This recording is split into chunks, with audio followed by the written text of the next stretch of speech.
les premiers textes que vous allez entendre sont des textes que nous avons lus il y a 2 ans avec Salomé et Mariam. Donc Salomé qui est d'origine iranienne et Mariam qui est d'origine afghane. Donc avec le collectif Voix des femmes de Kaboul à Téhéran. Donc nous tenions à reprendre ces textes d'autrices pour que les femmes parlent elles-mêmes, les femmes afghanes et iraniennes, de ce qui se passe. Et dans un deuxième temps, vous entendrez des témoignages, mais Salomé vous donnera un mot d'explication à ce moment-là. Donc, merci encore pour votre présence et pour votre écoute.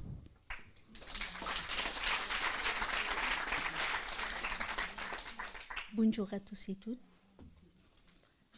ای آفرینشگر هستی درود، درودی از زنان زنده بگور شده شرق.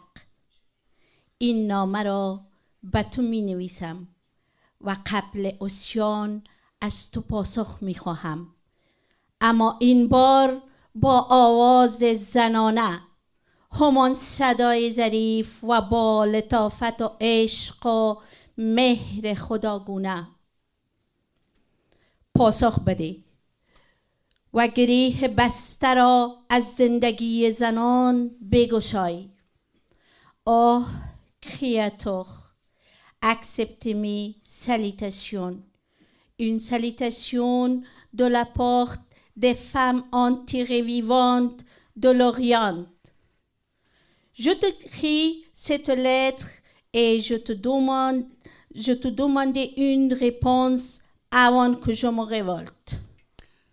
Mais cette fois, réponds-moi avec une voix de femme, une voix pleine de délicatesse, de tendresse et d'amour divin. Que ta réponse résolve les problèmes des femmes. J'en ai assez des messages discriminatoires des prophètes masculins. La trahison et l'inégalité envers mon genre vient du fait que tu t'es adressé aux hommes et que tu as livré mon sort à leur jugement pour envoyer, moi et mes semblables, dans le donjon de l'histoire. En t'appelant par le pronom personnel masculin, ils te considèrent de leur genre et se considèrent, chacun, comme Dieu sur la terre. Ils ont égoïstement nommé tout ce qui était bon comme étant masculin et tout ce qui était laid et inadéquat comme étant féminin. میدونی خدایا چرا برایت می نویسم؟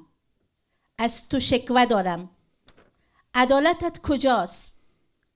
C'est tout pourquoi je t'écris. Je me plains auprès de toi pour te demander où est ta justice. Depuis notre mère Ève jusqu'à moi, et même toutes les femmes après moi, aucune n'est l'égale de l'homme. As-tu déjà mesuré la souffrance d'une femme qui n'est pas considérée comme humaine dans ta religion? J'interroge les femmes de mon pays qui ont été opprimées génération après génération et qui sont détruites par le chagrin de la discrimination. À cause de ton silence, elles sont prisonnières des démons ivres et leur patience s'est durcie comme une pierre. Ce crime contre moi en tant que femme a son origine dans cette croyance de tes disciples qui désigne notre mère Ève de créature du diable, et cela pour avoir commis l'erreur de manger une pomme. Puis ils ont ligoté les ailes des anges. Nous sommes victimes de ces croyances misogynes et toi, tu observes tout cela en silence. Pas une seule fois tu ne l'as rompu pour protester. Depuis des générations, c'est la même croyance putride qui s'est développée et a transformé notre beau monde féminin en enfer. Sais-tu à quel point ce que j'ai traversé était dur? Il faudrait que je sois à nouveau possédée par cette douleur pour qu'un récit puisse naître de mes mots et te fasse comprendre. Mais j'en suis incapable. Cette douleur n'est pas explicable par de simples mots. تنها تنها می توانم بگویم در سکوت تو زنان هم نسل من از آزادی محروم شده اند. Je peux seulement dire que pour ton silence, les femmes de ma génération ont été privées de leur liberté. Les filles sont lapidées pour avoir voulu vivre l'amour. Nos sourires sont considérés comme de la rébellion.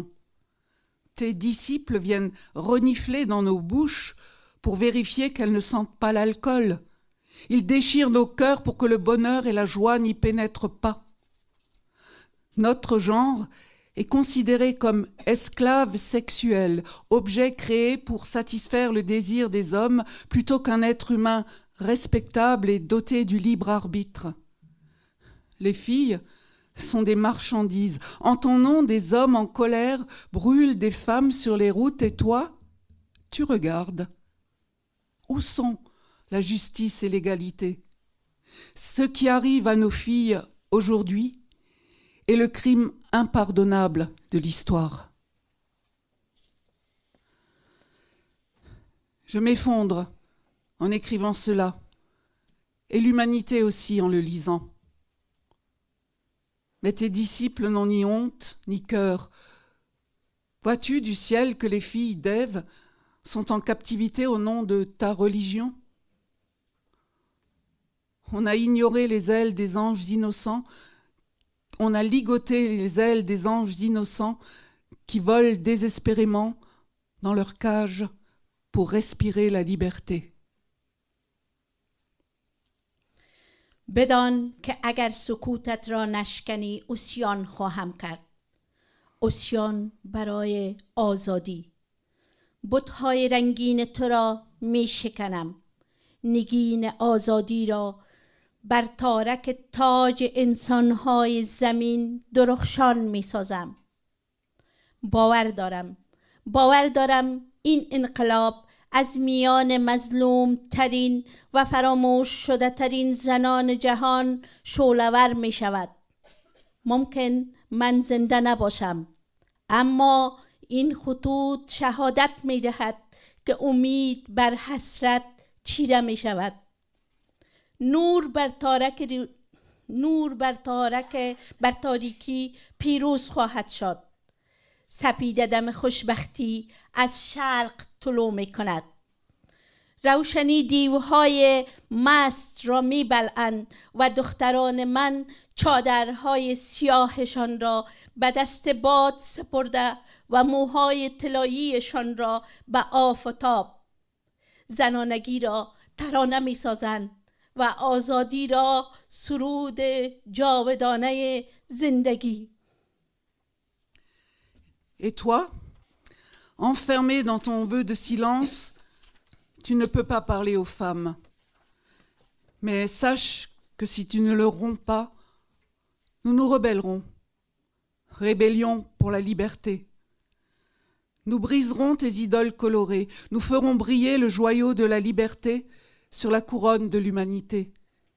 Et cette révolution s'enflammera par les femmes les plus opprimées et les plus oubliées du monde.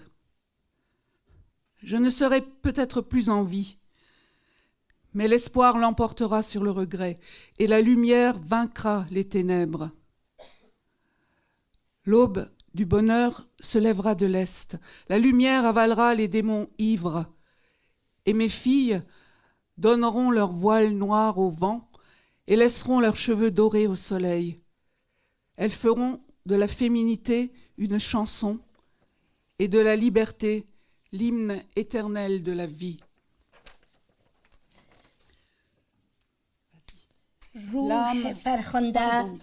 روح فرخنده بر بام آسمایی ویلون خواهد نواخت. پرستوهای رنگین همیشه مشتاق عاشق گلها خواهند ماند. مگذار عصیان کنم.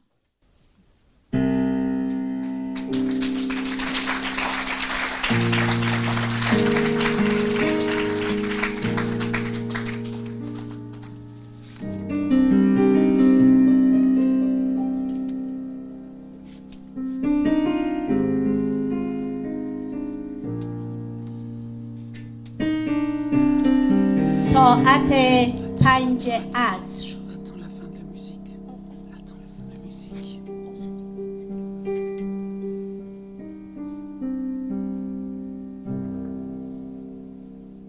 Vas-y.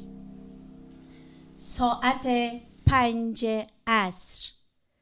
سطرهای بنفش نگاهم را خط خط می کنند. عبث.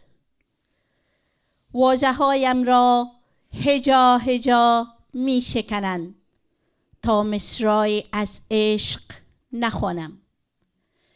صدایم را بریده اند، اگر چه خونین، اگر چه زخماگین. در نوار قلب عشق ضبط می شوم، اما نومیدی نیرومندتر است. گام هایم را با پیش رفتن انس نمی گیرند و تحرک گناه نابخشودنی روزگار است. همیشه از نشستن و شکستن و سکوت آینه مرا اندرز داده اند. ساعت زمان ما همیشه 5 عصر است. هیچگاه 5 بامداد نمی شود. هیچگاهی از برکه یادم نخواهد رفت که تحرک گناه نابخشودنی روزگار است. همیشه بوی غروب در مشامم اندوه می آورد. مجسمه کوهی در من شکل می گیرد و هر شب با گریستن طولانی فرو می ریزم. شهر فریاد زنگار بسته است، خسته است، خسته است.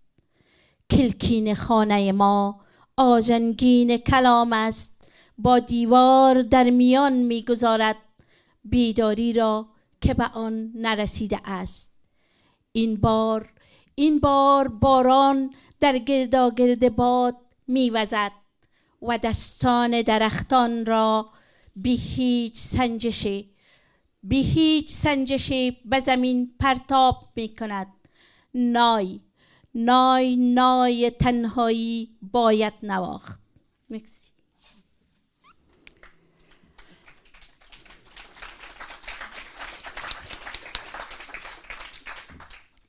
Les lignes violettes raturent mon regard, en vain, avec un crayon de nuage. Elles brisent mes mots, syllabe par syllabe, pour que je ne chante pas les vers de l'amour. On m'a étranglé la voix.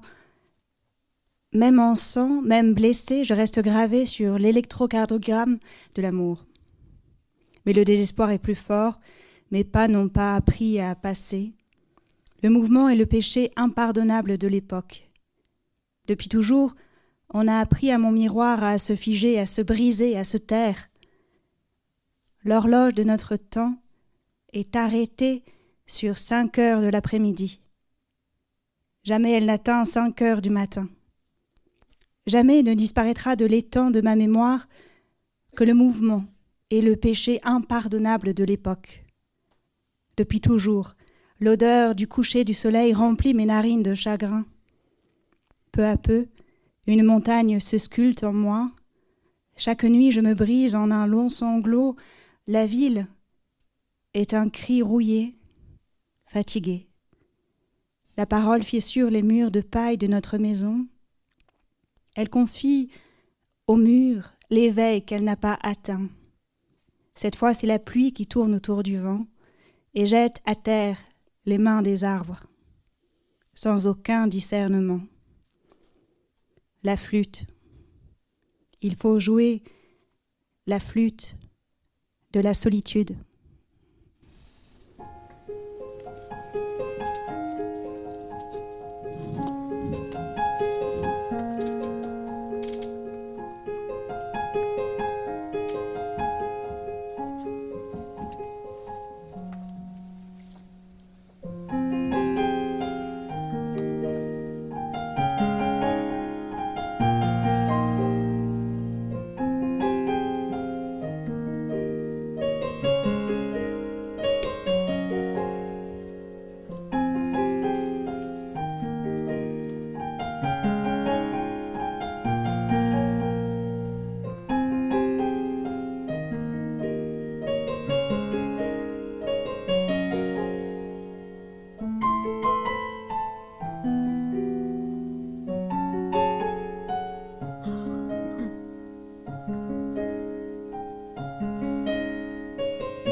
Notre collègue maigrissait de jour en jour. Tous nos collègues maigrissaient de jour en jour. Il flottait dans ses vêtements. Tous flottaient dans leurs vêtements. Il devenait couleur de cire. Tous devenaient des couleurs de cire. Il avait les cheveux de plus en plus blancs. Ils avaient tous les cheveux de plus en plus blancs. Le matin, quand j'arrivais au bureau, j'avais l'impression de ne pas avoir vu ces gens-là depuis des années. Leurs paupières étaient chaque jour un peu plus ridées que la veille. Aux commissures des lèvres, 2 sillons en forme d'arc semblaient s'être creusés plus profondément. Leur bouche prenait l'aspect de vieilles souches d'arbres. C'était comme si leur peau aspirait à coller sans délai à leurs os. Et je voyais leurs yeux pressés de rentrer au fond de leurs orbites jusqu'à atteindre la paroi interne de la nuque. J'étais terrifiée à l'idée qu'un jour ils y parviennent pour de bon et ressortent de l'autre côté en clignant des paupières. C'était un grand bureau, très haut de plafond. Les murs étaient couverts de portraits en divers formats du grand personnage. On le voyait assis, debout, installé à son bureau, tantôt souriant, tantôt sérieux, avec lunettes, sans lunettes, parfois en plein discours, parfois immobile et silencieux. Sur certains, il posait avec les mains le long du corps, mais on le voyait aussi adossé à son fauteuil, grand personnage par-ci, grand personnage par-là. Il nous jetait des regards pleins de méfiance et de haine, à mes collègues et à moi.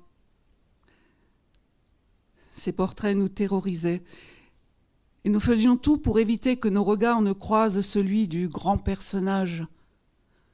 À force de baisser les yeux, nous gardions tout le temps la tête penchée et ne pouvions plus la relever. Nous tentions bien parfois de nous redresser, mais nos têtes retombaient d'elles-mêmes, exactement comme des objets qui n'auraient plus dépendu de nous.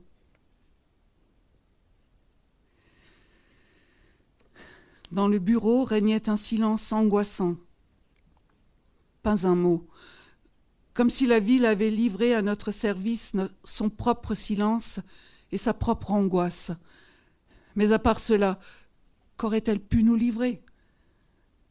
Seuls des froissements de papier venaient troubler de temps à autre le silence, et ces bruits dérisoires nous faisaient à chaque fois tressaillir. Notre collègue était assis juste en face de moi. Les autres étaient répartis de chaque côté, et je ne le quittais pas des yeux. Il avait tout le temps la tête penchée et ne pouvait plus la relever. Nous étions de moins en moins nombreux à travailler dans ce service. De temps en temps, quelqu'un frappait, entrait, prononçait un nom. Un de nos collègues se dirigeait alors, tête baissée, vers la sortie, pour ne plus jamais revenir. Il le liquidait et l'enterrait. Peut-être même l'enterrait-il avant de l'avoir liquidé. Qu'est-ce qu'on en sait ? Quelques jours après, un autre arrivait et s'asseyait à la même place.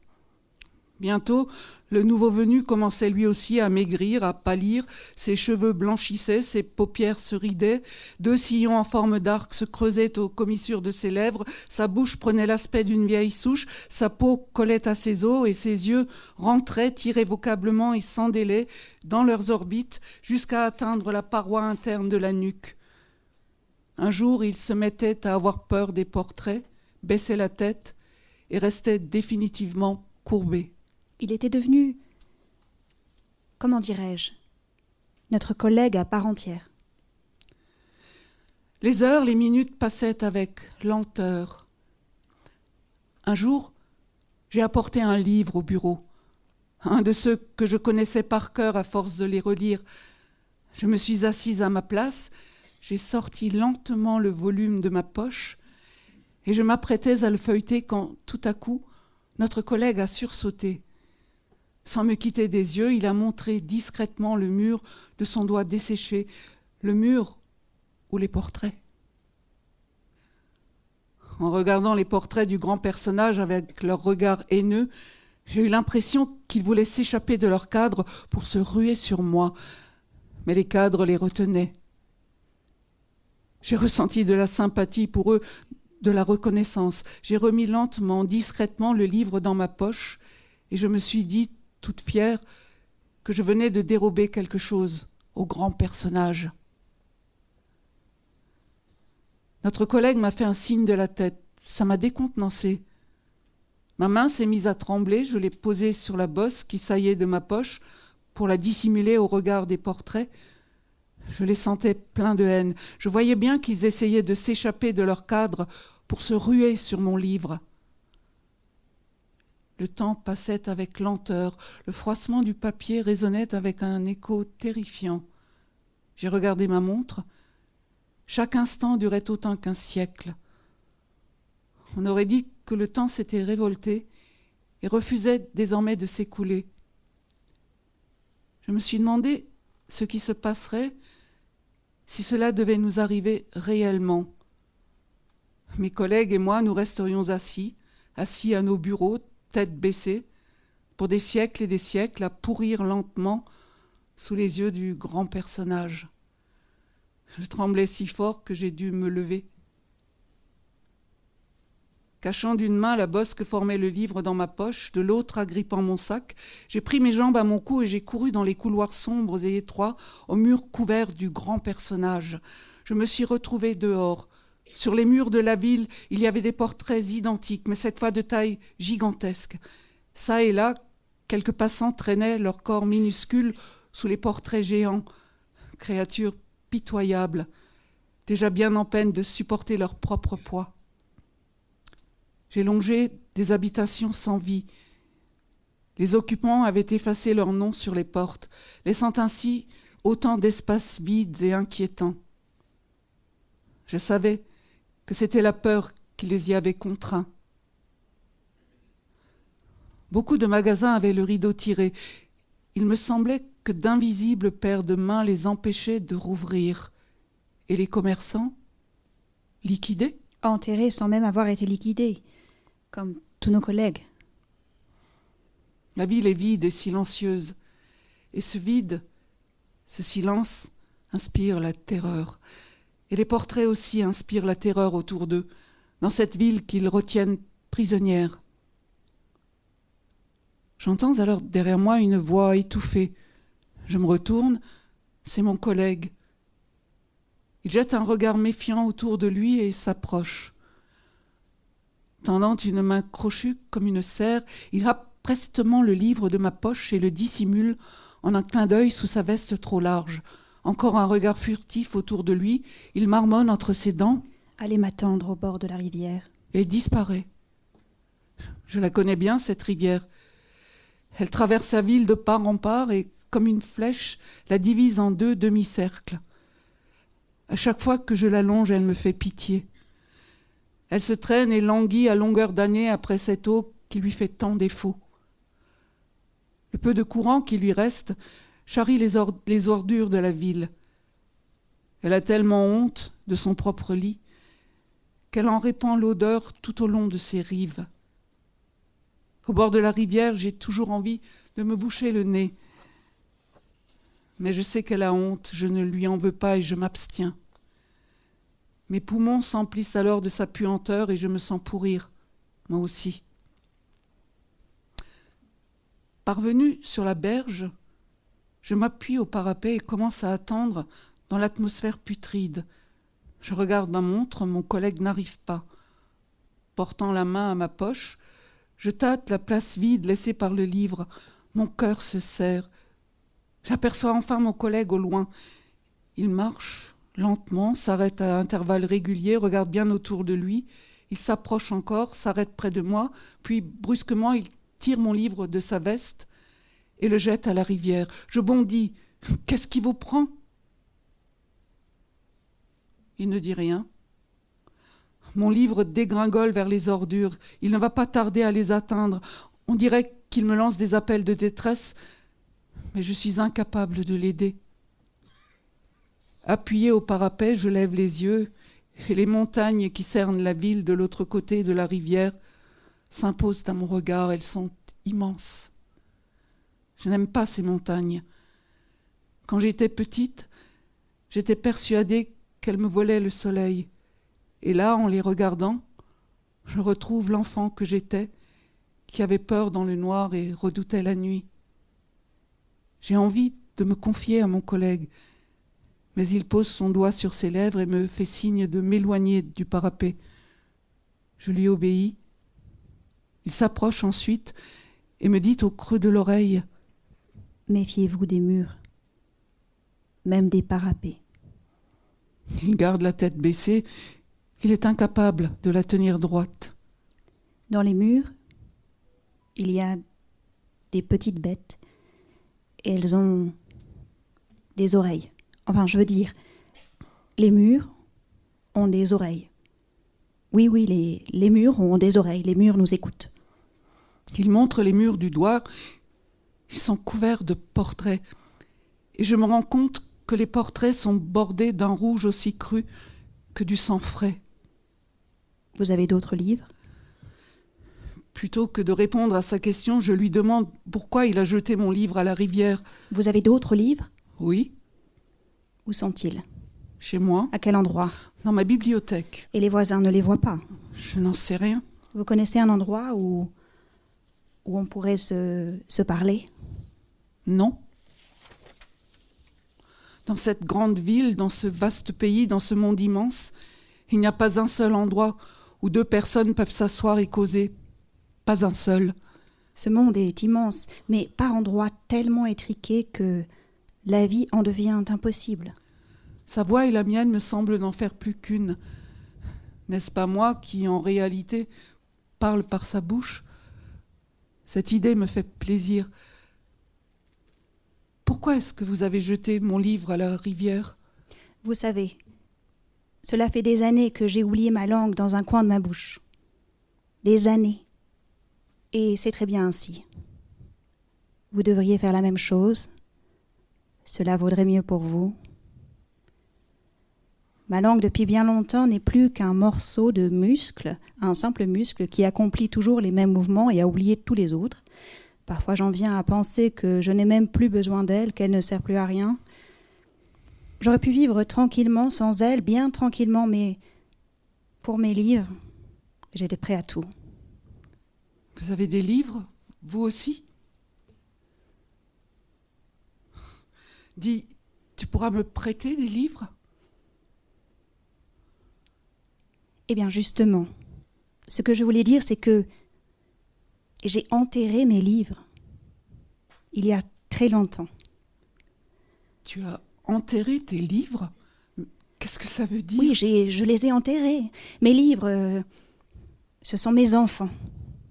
Et je les ai enterrés vivants. Il y a des mois, des années, je ne sais même plus. Je pensais tous les jours à mes livres. Je savais que ceux de nos collègues qui nous quittaient pour toujours en avaient tous. Donc, il fallait que je fasse disparaître les miens.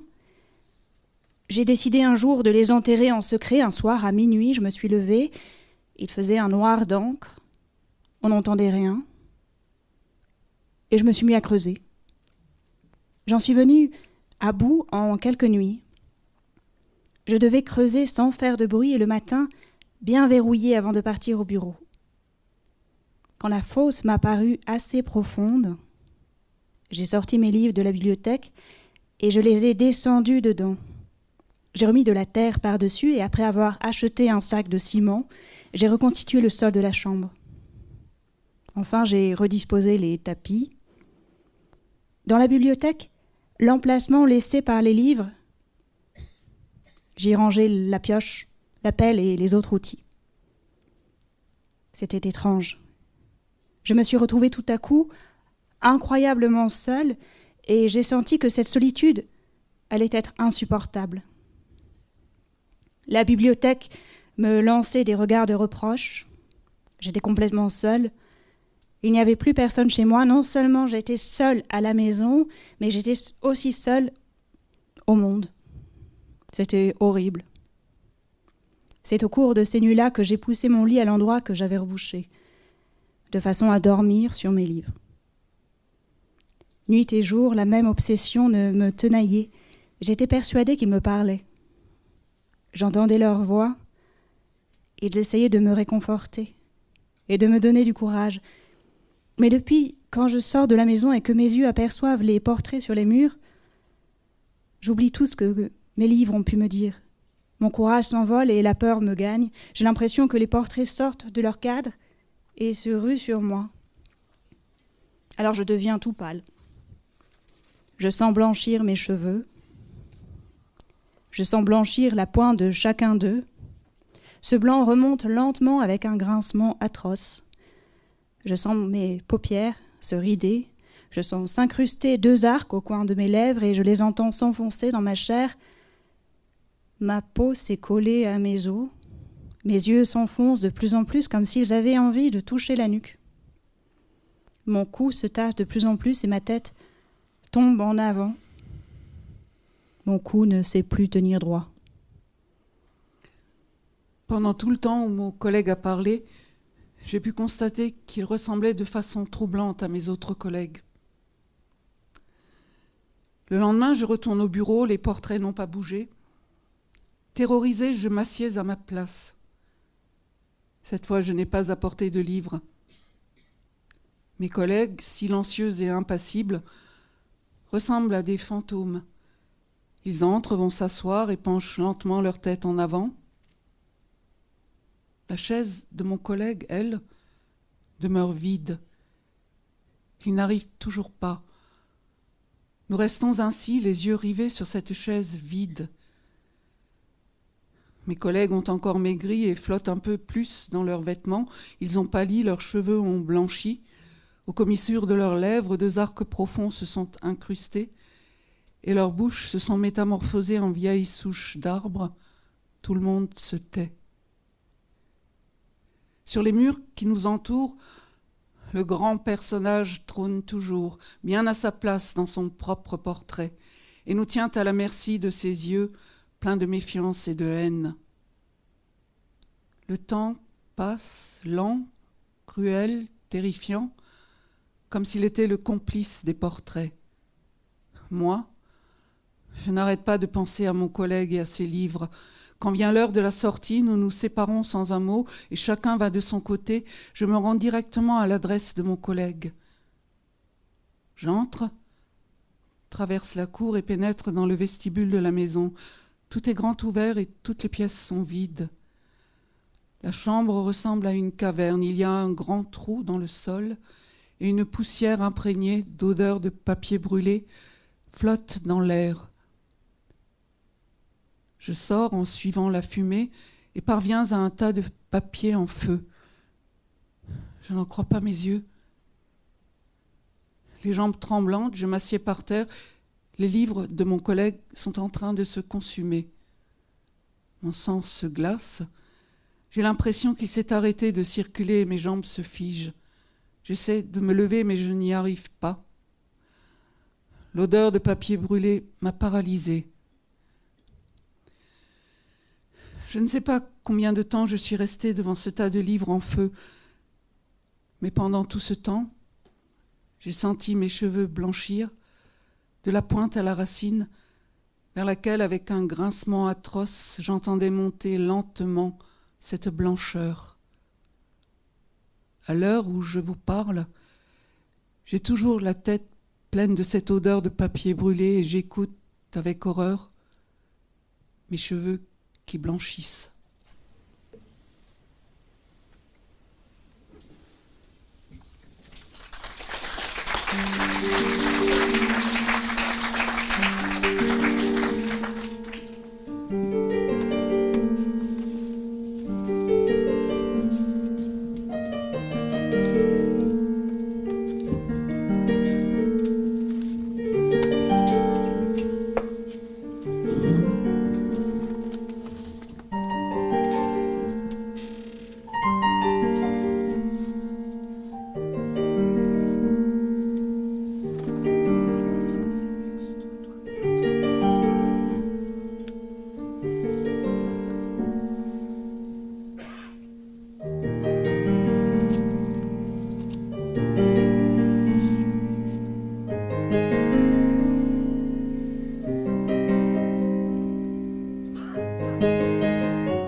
Quand Aline m'a parlé de cet hommage au peuple iranien par la reprise des textes littéraires qu'on avait présentés il y a 2 ans, j'ai proposé de les remplacer par les témoignages des Iraniens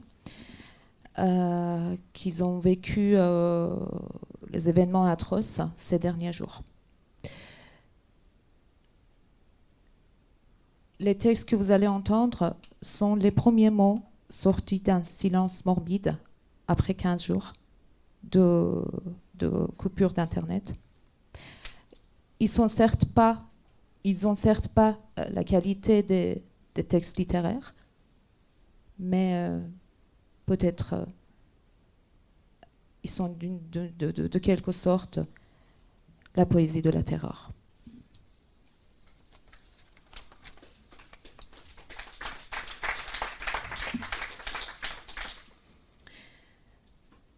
Alireza Kanifar, graphiste à Téhéran, a écrit après 15 jours.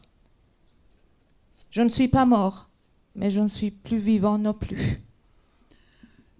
Nazanin, jeune poète qui vit à Téhéran. Qui aurait pu imaginer que la honte de rester vivant puisse peser aussi lourd? Nous ne sommes pas morts, mais nous ne sommes plus vivants. Je suis rentrée chez moi, j'ai allumé la lumière, la maison n'était plus la même. Il ne s'agit pas d'une feuille morte. Ils ont fait de la forêt un désert et dissimulent leurs mains pleines de sang sous les yeux de tous. Mahdieh Kourka, écrivaine à Karaj, vivante, effondrée et brisée de honte. Mohammad Tayeb Taher, comédien à Téhéran. Nous sommes revenus, nos regards toujours en arrière, dans l'attente éternelle de ceux qui ne sont pas revenus. Zahra Esmaili, activiste féministe à Téhéran.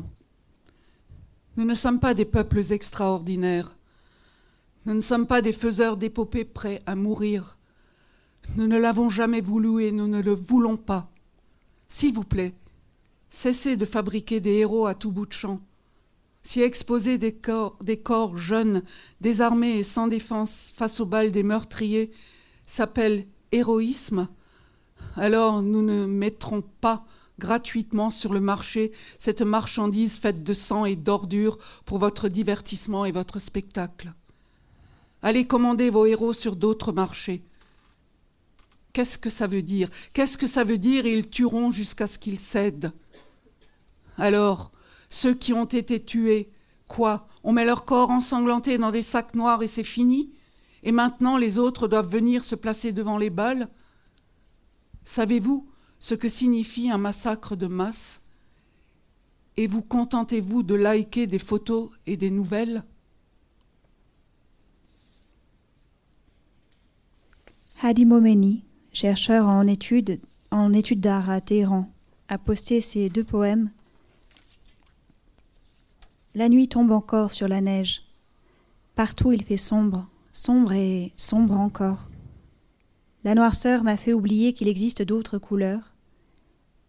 Les lèvres de la fenêtre murmurent encore le nom des fleurs qui se sont envolées, emportées par la tempête soudaine d'hier soir. La fatigue traversait mes jambes. Mon regard plongeait dans celui d'une figure familière sur laquelle la pluie tombait, sur le son étouffé de sa voix. Son cri était fait de lettres fragmentées de liberté comme un miroir qui me fixait droit dans les yeux. Cette voix, c'est le bruit des eaux de l'histoire qui se brisent lorsque la douleur devient la langue commune des humains.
Sareh Soultanieh, photographe à Téhéran. Si vous nous demandez comment nous allons, nous sommes en vie, à la minute même de mourir. 2 semaines loin de ce monde et 2 semaines durant lesquelles le monde a parlé de nous. Masome Gassempour, comédienne à Téhéran. Bonjour. Je témoigne que nos plus braves sont partis. Ceci est un bain de sang. Je le crois parce que j'ai vu. Je le crois. Aucun régime ne sortira indemne de l'ombre de la vérité. Et, République islamique, nous sommes toujours debout. Nous exigeons ta chute. Je voudrais écrire ce que j'ai vu durant toutes ces nuits. Mais les larmes ne me laissent pas. Je ne vois plus. Ils étaient jeunes, ils étaient petits, frêles, maigres, légers comme un oiseau en plein vol. Debout, confiants, sans retenue. Ils avaient déjà fait le deuil de leur vie. Je me suis sentie vieille et impuissante face à eux. Ils ont traversé et je suis restée. Hamid Goudardi, graphiste à Téhéran. Ils ont saisi tes mains et ils ont broyé ta bouche. C'est ainsi tout simplement qu'ils t'ont anéanti. Ne me demande pas d'écrire un poème pour ta mort, de laver mes mots, comme ils ont lavé ta bouche avec le sang, et que le sang n'a jamais cessé de jaillir de ta bouche. Elahe Mohammadi, une des journalistes qui avait reporté la funéraire de Mahsa Amini, tuée par la police des Mœurs en 2022, et qui a été arrêtée suite à ce reportage. Elle vit à Téhéran. Elle est sortie sous condition de la prison il y a 1 an. Et elle diffuse ceci sur sa page Instagram. Maintenant que la connexion revient peu à peu, la catastrophe nous retombe dessus, à travers les vidéos et les images des victimes. Plus que toute autre chose, ce qui me bouleverse profondément ces jours-ci, c'est la douleur des survivants. Une douleur qui, dans les nombreuses cérémonies funéraires, s'est transformée en danse. Le plus souvent, ce sont des femmes, un foulard dans la main ou portant des fleurs, qui accompagnent leurs proches vers la terre. Et ces instants, la danse semble dépasser le simple mouvement du corps pour devenir signe, langage, message. Comme le souligne Yasmine Hassan, chercheuse féministe, dans les sociétés dominées, la danse constitue un outil de résistance et de contestation. Et c'est précisément ce que ces survivantes veulent montrer au monde. Or, pour reprendre les mots de Judith Butler, le corps est toujours un site politique. Et la danse, en tant que geste, peut venir fissurer ces politiques.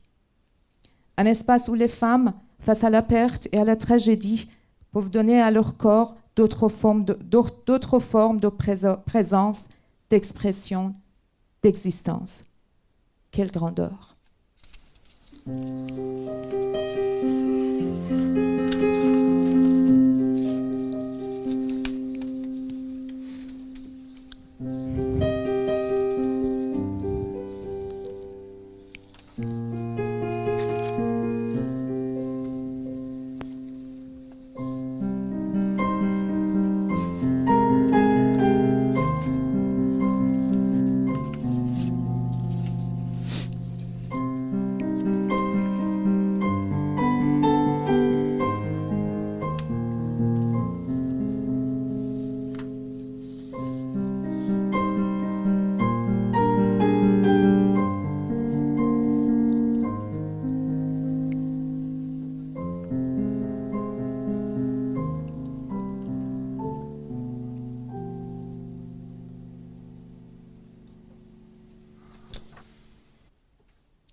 Shahab Azinmer, musicien qui vit en France.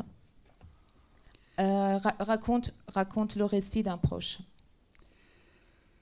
4 jours avaient passé sans la moindre nouvelle de sa fille. La dernière fois, il n'avait entendu que sa voix rassurante lui dire « Ne t'inquiète pas, Je vais juste jusqu'au bout de la rue et je reviens. » Elle n'était jamais revenue. Il avait arpenté tous les hôpitaux, les uns après les autres, jusqu'à l'épuisement. Mais ce qu'il y avait trouvé n'était ni un corps, ni une réponse. Seulement une douleur inconnue, une douleur qu'il n'avait jamais éprouvée jusque-là. Le 4e jour, il rassembla ce qui lui restait de force. Cette fois, il irait la chercher parmi les morts. Il neige. Il se souvient. Quand la neige tombait, les yeux de sa fille s'illuminaient de joie. On lui a dit qu'on conservait là-bas de nombreux corps. Lorsqu'il arrive, la neige tombe plus fort encore. Pourtant, il ne sent ni le froid ni rien d'autre. Tel un somnambule, il entre dans une salle entièrement envahie par la mort.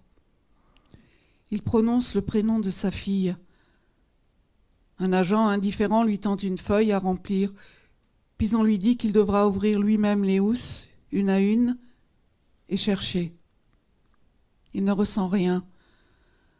Rien d'autre que cette douleur qui n'est rien que lui-même.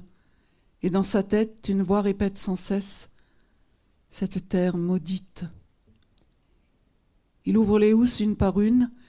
Il ne sait plus combien de temps s'est écoulé, ni combien de rêves brisés il a vus. Il ouvre la dernière, sa fille n'est pas là. Il ne sait pas s'il doit se réjouir ou avoir encore plus peur.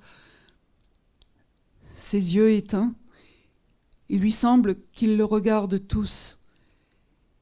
Il veut quitter la salle quand un agent lui dit qu'il y a encore plusieurs corps dans un camion dehors. Alors il sent tout son être se déchirer. Il monte dans le camion, il écarte les corps entassés, ouvre encore les housses une par une. La neige continue de tomber et la voix en lui insiste. Cette terre maudite. Il ouvre une housse, tout son corps se fige, la neige se pose sur le visage de sa fille.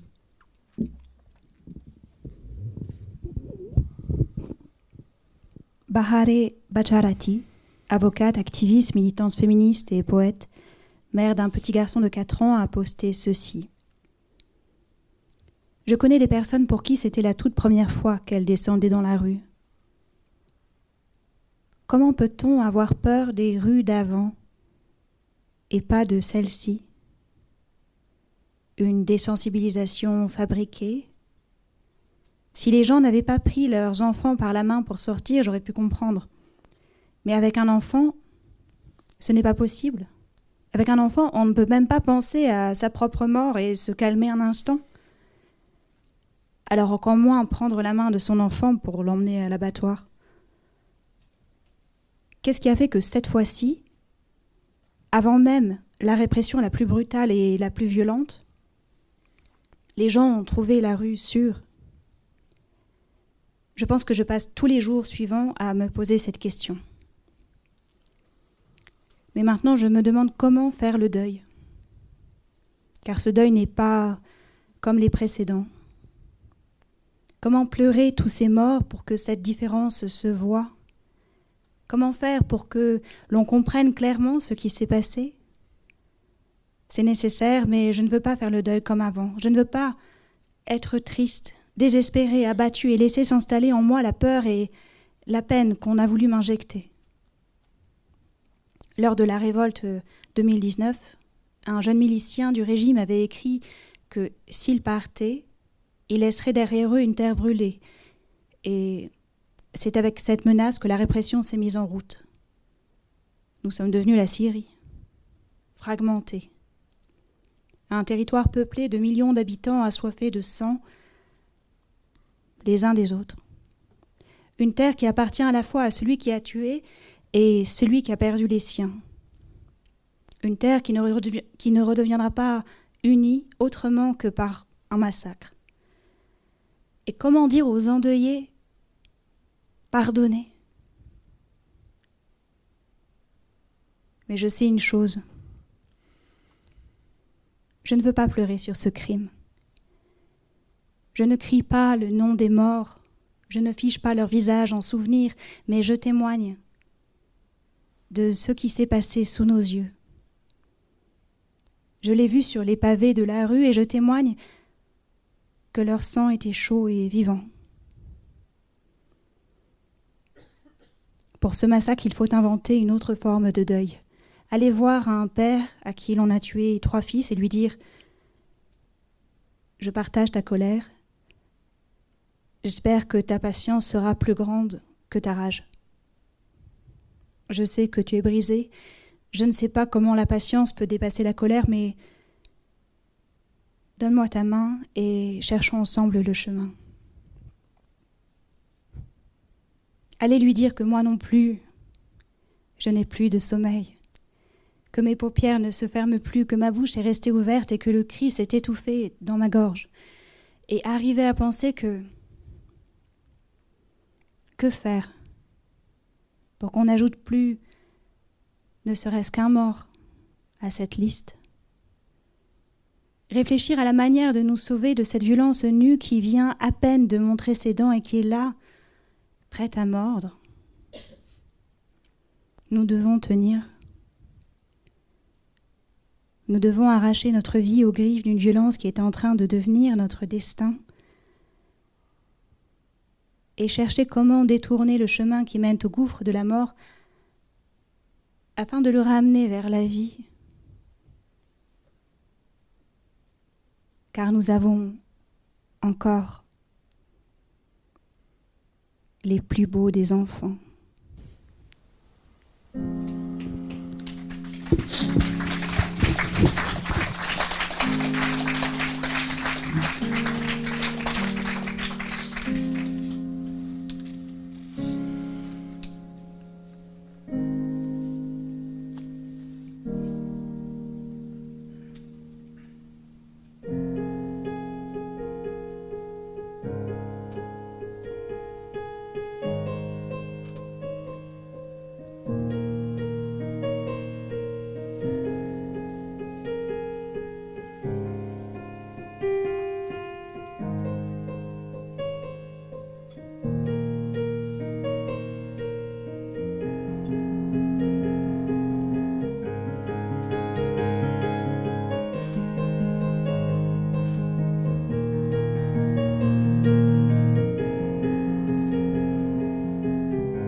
Merci beaucoup. Juste un tout petit mot que j'ai oublié de dire. Le premier texte que nous avons lu, La lettre à Dieu, c'est un texte de Mariam qu'elle a écrit pour un ouvrage collectif qui s'appelle Sororité, qui a été édité par l'Astu.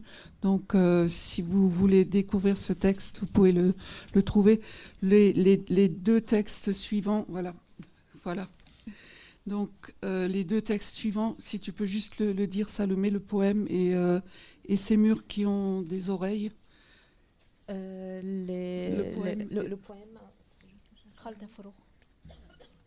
C'est d'une poète afghane, Khaled Fourour. Et deuxième. Donc, ces murs. Voilà. Tiens, je te le lis parce que je ne veux pas écorcher le nom.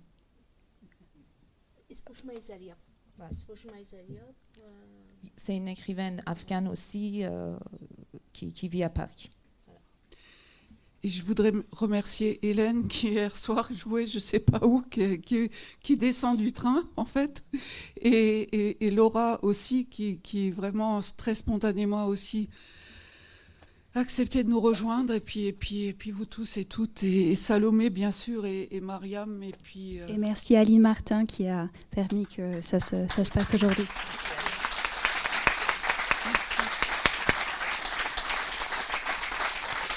Et merci François et les bibliothèques idéales et toute l'équipe.